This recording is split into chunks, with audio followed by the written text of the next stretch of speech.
Hey guys, here we are on Clinical Workshop 2. I have Jake and Brooke with me today who have just attended a scenario. Jake, can you tell me what happened? Yep, so we got called out. It was a mental health scenario in which just a woman who was in her car down at the park and just people were just a bit concerned about her. So that's all we got. So we had to just sort of rock up and try and find out what was going on and see if we can de-escalate the situation, I guess.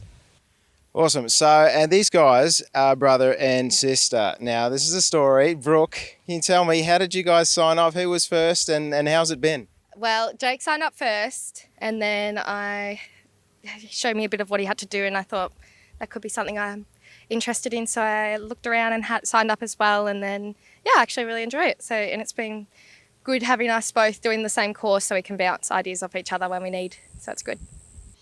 What was your main sort of mindset going into it? I mean, what are you thinking? Are you thinking about safety for yourself and how do you get some sort of the response that you want from somebody who potentially might not be thinking clearly?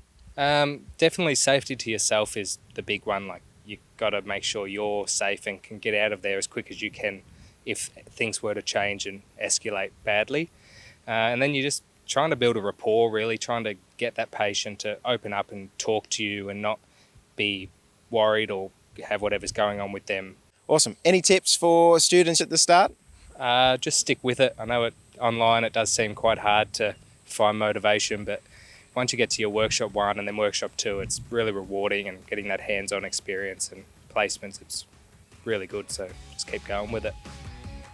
Awesome. Thanks, guys. All the best with it, and we'll hear from you soon.